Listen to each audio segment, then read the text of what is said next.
రాష్ట్రపతి ద్రౌపది ముర్ము ప్రసంగానికి పార్లమెంట్లో జరిగిన ధన్యవాద తీర్మానంపై ప్రధాని మోదీ మాట్లాడారు.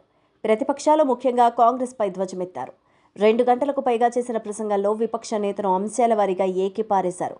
రాహుల్ది చిన్న పిల్లాడి బుద్ధి, పలుమార్లు ఎంపీగా ఎన్నికైన పిల్ల చేష్టలు పోలేదు, 543 మార్కులకు 99 మార్కులే తెచ్చుకున్నారంటూ విమర్శించారు.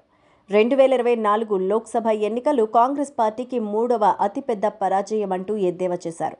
కాంగ్రెస్ మళ్లీ ప్రతిపక్షంలోనే కూర్చోవాలంటూ ప్రజలు తీర్పు ఇచ్చారని, 3 సార్లు కాంగ్రెస్ పార్టీ 100 సీట్ల లోపే పరిమితమైందంటూ సెటైర్లు వేశారు. ప్రజల నిర్ణయంపై ఆత్మ పరిశీలన చేసుకోకుండా కాంగ్రెస్ నేతలు ఇంకా చిన్నపిల్లల్లాగే ప్రవర్తిస్తున్నారంటూ మండిపడ్డారు.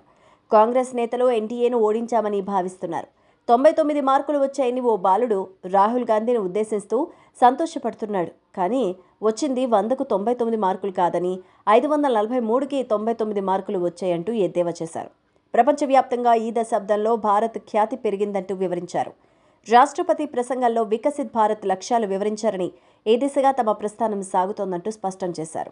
నేషన్ ఫస్ట్ అనే నినాదంతో ముందుకు సాగుతున్నామన్నారు.